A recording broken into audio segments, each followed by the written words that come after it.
నిత్యానందం. ఇది ఎన్టీవీ తెలుగు మరియు టీవీ9 తెలుగు ఛానల్స్కు కైలాసం నుండి అందిస్తున్న డైరెక్ట్ మెసేజ్. తెలుగు న్యూస్ ఛానల్స్గా మీ వీక్షకుల పట్ల బాధ్యతాయుతంగా వ్యవహరించాల్సిన మీరు ఆ కర్తవ్యంలో దారుణంగా విఫలమయ్యారు. జర్నలిజం చేయాల్సింది పోయి కైలాసాన్ని టార్గెట్ చేస్తూ జరుగుతున్న గ్లోబల్ యాంటీ ఇండిజినస్ ప్రచార యంత్రాంగానికి మీరు ఆటబొమ్మ అవుతున్నారు. ఇది చాలా సిగ్గుచేటు. మీరు మీ మూలాలను మర్చిపోయారు. మీ జర్నలిజం ఎథిక్స్ని గాలికి వదిలేశారు. వలసవాద శక్తుల ప్రయోజనాలకు గొంతుకగా మారారు. ఈరోజు మీ అసలు స్వరూపాన్ని బట్టబయలు చేసే ఖండించలేని వాస్తవాలతో మేము మీ ముందు పెడుతున్నాము. ఎన్టీవీ తెలుగు, టీవీ9 తెలుగు మీ ఇద్దరు కైలాస ఒక కల్పితం అని కథనాలు ప్రసారం చేస్తున్నారు. వలసవాద శక్తుల నుంచి గుర్తింపు కోసం భారతదేశం స్వయంగా చేసిన సుదీర్ఘ పోరాట చరిత్రను మీరు ఎలా మర్చిపోయారు? మోంటేవిడియో కన్వెన్షన్ ప్రకారం ఒక రాజ్య హోదాకు ఉండాల్సిన ప్రతి అర్హత కైలాసాకు ఉంది. శాశ్వత జనాభా, నిర్దిష్ట భూభాగం, ప్రభుత్వం, అంతర్జాతీయంగా సంబంధాలు చేసుకోగలిగే సామర్థ్యం. ఇది కేవలం అభిప్రాయం కాదు, ఇది సుస్థిరమైన అంతర్జాతీయ చట్టం. ఆ చట్టం స్పష్టంగా చెబుతోంది, ఒక రాజ్యం యొక్క రాజకీయ ఉనికి అనేది ఇతర రాజ్యాల గుర్తింపుతో సంబంధం లేనిది. మరి సరిగ్గా చూసినట్లయితే అవిజ్ఞాన్ ప్రవాసంలో కేవలం పాప్ నివాసంతోనే వాటికన్ తన సార్వభౌమత్వాన్ని నిలబెట్టుకుంది. అలాగే sovereign military order of Malta 1798 నుంచే వాళ్ళకి నిర్దిష్ట భూభాగం లేకపోయినా వాళ్ళు కూడా ఒక సావరెన్ లాగే కొనసాగుతున్నారు. కానీ ఇండిజినస్ పీపుల్కి మాత్రం సావర్నిటీని క్లెయిమ్ చేసుకుంటే అకస్మాత్తుగా మీకెందుకు అభ్యంతరం? చూడండి, భారతీయ మీడియా సంస్థలుగా మీరు ఈ విషయాన్ని అందరికంటే లోతుగా అర్థం చేసుకోవాలి. భారతదేశం స్వయం పాలన అర్హత లేదని వాదించిన బ్రిటిష్ వారికి వ్యతిరేకంగా మన దేశం పోరాడింది. ఇప్పుడు మీరు అదే వలసవాద కథనాలని, అదే కొలోనియల్ నెరేటివ్ని ఇతర స్వదేశీ సమూహాలపై ప్రయోగిస్తున్నారా? మన స్వాతంత్ర సమరయోధులు ఈ వైఖరిని చూస్తే ఏమంటారో అర్థమవుతోందా? ఈ 2 ఛానల్స్ మోసపూరిత భూ ఆక్రమణం అనే ఆరోపణలను ఏ ఆధారం లేకుండా ప్రచారం చేస్తున్నాయి. మీరు ఉద్దేశపూర్వకంగా దాచిపెడుతున్న వాస్తవాలు ఏంటంటే, ఇవి అమెరికాకు చెందిన ఇండిజినస్ ఆర్గనైజేషన్స్ మరియు బొలివియన్ ఇండిజినస్ కమ్యూనిటీస్ మధ్య కుదిరిన పర్యావరణ పరిరక్షణ భాగస్వామ్యాలు. ఇవేవి కూడా భూ కబ్జాలు కానే కాదు. అండ్ వీటి యొక్క ప్రధాన లక్ష్యం ఏంటంటే పర్యావరణ పరిరక్షణ మరియు స్వదేశీ జ్ఞాన సంరక్షణ మరియు సుస్థిర అభివృద్ధి, సస్టైనబుల్ డెవలప్మెంట్. అలాగే సుప్రీం పాయింట్ ఆఫ్ హిందూయిజం భగవాన్ శ్రీ నిత్యానంద పరమశివం ఈ ఒప్పందాలపై ఎటువంటి సంతకం కూడా చేయలేదు. ఈ వాస్తవం మీకు తెలిసినప్పటికీ కేవలం తప్పుడు సమాచారాన్ని స్ప్రెడ్ చేయడానికి మాత్రమే నిర్ణయించుకున్నారు. ఈ ఒప్పందాలన్నీ బొలివియన్ లా నెంబర్ 465 మరియు బొలివియా రాజ్యాంగం ప్రకారం పూర్తిగా అనుగుణంగానే ఉన్నాయి. ఆ రాజ్యాంగంలో ఇండిజినస్ పీపుల్కి సెల్ఫ్ డిటర్మినేషన్ అండ్ టెరిటోరియాలిటీ అనగా స్వయం నిర్ణయాధికారం మరియు ప్రాదేశికత హక్కుకు సంపూర్ణ హామీ ఇస్తుంది. భారతీయ మీడియా సంస్థలుగా స్వదేశీ ప్రజల భూములను హస్తగతం చేసుకోవడానికి వారిపై ఆక్రమంగా మోసం కేసులు బనాయించే హిస్టారికల్ ప్యాటర్న్, చారిత్రక విధానాన్ని మీరు గుర్తించాలి. వలస పాలనలో మన భారతీయులపై కూడా ఇదే తరహా కుట్రలు జరిగాయి. మన సొంత చరిత్రను మనమే ఇంత త్వరగా మర్చిపోయామా? ఇది చాలా ఆశ్చర్యకరం. ఈ 2 ఛానల్స్ వనరుల ఉపయోగంలో స్వదేశీ విలువల గురించి పూర్తిగా తెలియకుండానే ఆర్థిక దోపిడీ అనే ఆరోపణలు గుప్పిస్తున్నాయి. నేను చెప్తున్నాను చూడండి, ఇవేవి భూ చెల్లింపులు కావు.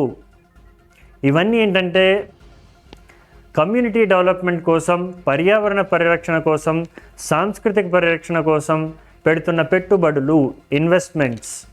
వీటి నిర్వహణ ఆయా కమ్యూనిటీల చేతుల్లోనే ఉంటుంది. కానీ ఇవేవి కూడా భూ చెల్లింపులు కావు. సరైన ఒప్పందాలు చేసుకోలేని అసమర్థులుగా మీరు ఇండిజినస్ లీడర్లను చిత్రీకరించడం ద్వారా మీరేంటంటే ఒక సంరక్షణ అవసరమైన పసిపిల్లలుగా చూపిస్తున్నారు. ఇది అదే మనస్తత్వం. బ్రిటిష్ రాజును సమర్థించడానికి ఉపయోగించిన అదే వలసవాద మనస్తత్వం. భారతీయులు తమను తాము పాలించుకోలేరని వారు చేసిన వాదన లాంటిదే. ఇతరుల అటానమీ, డిగ్నిటీ కాపాడాలని మన ప్రాచీన భారతీయ సంప్రదాయాలు బోధిస్తున్నాయి. కానీ మీరు వలసవాద మూస పద్ధతులను ఇతర ఇండిజినస్ కమ్యూనిటీపై అంటగడుతున్నారు. ఇది మన కల్చరల్ హెరిటేజ్కే అవమానకరం. మీ ఛానల్స్ ఈ పార్ట్నర్షిప్ ద్వారా ఇండిజినస్ సావరినిటీని ఉల్లంఘిస్తున్నాయి అని ఆరోపిస్తూ ఇండిజినస్ పీపుల్కి సెల్ఫ్ డిటర్మినేషన్ హక్కును స్పష్టంగా ఇస్తున్న బొలీవియన్ రాజ్యాంగాన్ని పూర్తిగా విస్మరిస్తున్నాయి. అంతేకాకుండా మీరు తెలుసుకోవాల్సిన ఇంకొక నిజం ఏంటంటే, ప్రతి సంప్రదింపు ట్రాన్స్పరెంట్గానే జరిగింది. ప్రతి ఒప్పందం కూడా రికార్డెడ్, డాక్యుమెంట్ చేయబడింది. కమ్యూనిటీ నాయకులు ప్రతి దశలో పాల్గొన్నారు. ఏదీ రహస్యంగా జరగలేదు. ఈ కమ్యూనిటీస్ని మోసగించబడ్డాయి అని మీరు కథనాలు అల్లడం ద్వారా ఇండిజినస్ పీపుల్ను అమాయకులుగా, తేలిగ్గా లొంగిపోయే వారిగా చిత్రీకరిస్తున్నారు. వలస పాలనలో భారతీయులపై ఉపయోగించిన అవే రేసిస్ట్ మూస పద్ధతులు ఇవి కాదంటారా? భారతీయులకు తమను తాము రక్షించుకోలేని దుస్థితి ఉందని, కాబట్టి తమ రక్షణ అవసరమని చెప్పి బ్రిటిష్ వారు తమ పాలనను ఎలా సమర్థించుకున్నారో మీకు గుర్తుందా? ఇప్పుడు మీరు అవే వలసవాద ఎత్తుగడలు ఇతర ఇండిజినస్ పీపుల్పై ప్రయోగిస్తున్నారు. ఈ వైరుధ్యం దిగ్భ్రాంతికరం, చాలా సిగ్గుచేటు. ETV Telugu, TV9 Telugu channels రెండు కూడా సుప్రీం పాయింట్ ఆఫ్ హిందూయిజంపై నిరాధార ఆరోపణలతో దాడి చేస్తూ ఇప్పుడు నేను చెప్పబోయే కోర్టు తీర్పులను ఉద్దేశపూర్వకంగా ప్రజల నుండి దాచిపెట్టాయి. అవేంటంటే, ఫిబ్రవరి 2024 Gujarat high court supreme point of హిందూయిజంను ఈ కేసులో పూర్తిగా నిర్దోషిగా ప్రకటించింది. సంబంధిత మహిళల స్వేచ్ఛ, సంక్షేమాన్ని ప్రత్యక్షంగా ధృవీకరించింది. అలాగే Ohio federal court supreme point of హిందూయిజంకు అనుకూలంగా తీర్పు ఇచ్చింది. పరువు నష్టం కలిగించినందుకు గాను తప్పుడు ఆరోపణలు చేసిన వ్యక్తికి దాదాపు $6 మిలియన్ జరిమానా విధించింది. ఆ తర్వాత కర్ణాటక హైకోర్టు ఆయన అరెస్టు చట్టవిరుద్ధం, అధికార పరిధి లేనిది మరియు న్యాయ పరిధి లేనిది అని స్పష్టం చేసింది. ఇవి కేవలం వాదనలు కావు, ఇవి వివిధ దేశాల రాష్ట్రాలలోని న్యాయస్థానాలు ఇచ్చిన తీర్పులు. ఈ చట్టపరమైన వాస్తవాలను విస్మరించడం ద్వారా మీరు జర్నలిజం ముసుగులో క్యారెక్టర్ అసాసినేషన్ చేయడానికి పాల్పడుతున్నారు. తెలుగు ఛానల్స్గా మన సమాజం కోర్టు తీర్పులను ఎంతగా గౌరవిస్తుందో మీకు తెలియంది కాదు. అయినప్పటికీ ఒక అసత్య కథనాన్ని ప్రచారం చేయడానికి మీరు పలు న్యాయస్థానాల తీర్పులను బుద్ధిపూర్వకంగా విస్మరిస్తున్నారు. ఇది బాధ్యతారాహిత్యమైన జర్నలిజం మాత్రమే కాదు, ఇది మీ ప్రేక్షకులను ఉద్దేశపూర్వకంగా మోసం చేయడమే. 2 ఛానల్స్ ఈ పార్ట్నర్షిప్ను ఇండిజినస్ కమ్యూనిటీస్ తిరస్కరిస్తున్నాయి అని క్లెయిమ్ చేశాయి. కానీ తిరస్కరించడానికి కమ్యూనిటీ పరంగా పూర్తి నిర్ణయానికి ఒక్క రుజువు కూడా అందించలేదు. ఒక్క చట్టబద్ధమైన ఇండిజినస్ అసెంబ్లీ అయినా ఈ పార్ట్నర్షిప్ను వ్యతిరేకంగా ఓటు వేసిందని నిరూపించండి. ఒక్క సంప్రదాయ అభిప్రాయ ప్రక్రియ ద్వారా అయినా తిరస్కరణ జరిగిందని చూపించండి. మీరు చూపించలేరు, ఎందుకంటే అలాంటిది జరగలేదు. అసలు వాస్తవంగా ఏం జరుగుతుందంటే, ఆమోదించబడిన వలసవాద మార్గాలకు భిన్నంగా బయట సంస్థలు పార్ట్నర్షిప్కు ఏర్పరచుకునే ధైర్యం చేసిన కమ్యూనిటీలపై మీడియా బెదిరింపులు జరుగుతున్నాయి.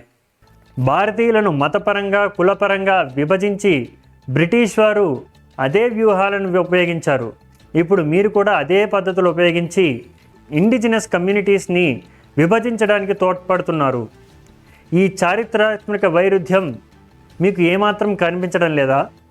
ప్రభుత్వ అధికారాలతో జరిగే సాధారణ దౌత్యపరమైన సమావేశాలను కూడా మీరు వివాదాస్పదం లేదా అనుచితం అని వ్యక్తీకరిస్తున్నారు. ఇది చాలా బేసిక్ పాయింట్. ప్రభుత్వ అధికారాలతో సమావేశం అవడం అంతర్జాతీయ సంబంధాల పనిచేసే విధానంలో భాగమే. మరి వెస్టర్న్ ఆర్గనైజేషన్స్ అఫీషియల్స్ని కలిస్తే మీరు దాని దౌత్యం అంటారు. అదే ఇండిజినస్ ఆర్గనైజేషన్స్ చేస్తే దాన్ని చొరబాటు అంటారు. ఈ ద్వంద్వ ప్రమాణం మీ పక్షపాతాన్ని స్పష్టంగా చెబుతోంది. సుప్రీం పాయింట్ ఆఫ్ హిందూయిజం ఈ దౌత్య కార్యక్రమాలలో నేరుగా పాల్గొనడం లేదు. ఇవి వేర్వేరు సంస్థల స్వతంత్ర కార్యకలాపాలు. ఈ విషయం తెలిసినా కూడా మీరు ఉద్దేశపూర్వకంగా రెండింటినీ ముడిపెడుతున్నారు. అయితే మీరు ఒకసారి మన స్వాతంత్ర పోరాట సమయంలో భారతదేశం అంతర్జాతీయ మద్దతు కూడగట్టుకునే ప్రయత్నాలను బ్రిటిష్ వారు ఎలా నేరంగా పరిగణించారో గుర్తు తెచ్చుకోండి. మన స్వాతంత్ర సమరయోధులను వారు ఆందోళనకారులు అని ముద్ర వేశారు. ఇప్పుడు మీరు అదే పనిని ఇతర ఇండిజినస్ కమ్యూనిటీస్ పట్ల చేస్తున్నారు. ఈ సారూప్యత కాదనలేనిది. అయితే స్వదేశీ ప్రతినిధుల నుండి బెదిరింపులు, భయపెట్టడాలు ఎదురవుతున్నాయి అని మీరు ఆరోపిస్తున్నారు. కానీ ఒక్కటంటే ఒక్క ఆధారాన్ని కూడా ప్రజల ముందు పెట్టలేదు. మీరు బెదిరింపులు అని అభివర్ణిస్తున్నవి పరువు నష్టం జరిగినప్పుడు చట్టపరంగా దిద్దుబాటు కోరుతూ పంపే సాధారణ లీగల్ నోటీసులు మాత్రమే. ప్రతి సంస్థ ఇలాంటివి ఎదుర్కొంటోంది.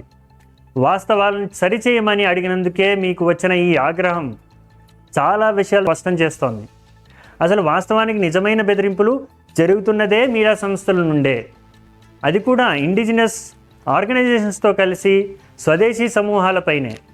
తమ పార్ట్నర్షిప్లను రద్దు చేసుకోవాలని, తమపై ఒత్తిడి, బెదిరింపులు వస్తున్నాయని ఆ కమ్యూనిటీలే నివేదిస్తున్నాయి. మరి దీనికేమంటారు? వలసవాద శక్తులు చట్టబద్ధమైన ప్రతిఘటనను నేరంగా చిత్రీకరించడానికి బెదిరింపులు అనే ఆరోపణలు ఎలా వాడుకున్నాయో భారత జర్నలిస్టుగా మీరు అర్థం చేసుకోవాలి.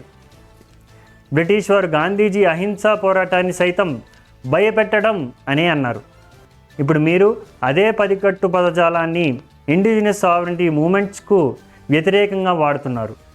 అది మీరు అర్థం చేసుకోండి. NTV channel, TV9 Telugu channels మీ రిపోర్టింగ్ కేవలం జర్నలిజం సూత్రాలనే కాదు, వలసవాద కథనాలను వ్యతిరేకంగా భారతదేశం చేసిన చారిత్రక పోరాట స్ఫూర్తిని కూడా అపహాస్యం చేస్తోంది. మన స్వతంత్ర సమరయోధులు ఏ వలసవాద మనస్తత్వానికి వ్యతిరేకంగా పోరాడి సర్వస్వం అర్పించారో ఇప్పుడు మీరు దాన్నే ఇతర కమ్యూనిటీలపై ప్రయోగిస్తున్నారు. మీరు నియో వలసవాద శక్తుల ప్రయోజనాలకు పనిముట్లుగా మారడాన్ని భగత్ సింగ్ చూస్తే ఏమంటారు? ఇండిజినస్ సావరెంటీని మీరు ఇలా కాలరాయడాన్ని డాక్టర్ అంబేద్కర్ చూస్తే ఏమంటారు? కైలాసాన్ కల్పితం అని రాసే ప్రతి హెడ్లైన్ ఇండిజినస్ పార్ట్నర్షిప్లను నేరంగా చిత్రించే ప్రతికథనం. ప్రతి ఒక్క కట్టుకథ, ఆరోపణ, వీటన్నిటికీ ఏకైక లక్ష్యం ఇండిజినస్ కమ్యూనిటీలను ఒంటరిగా విడదీసి శక్తిహీనంగా మార్చడం.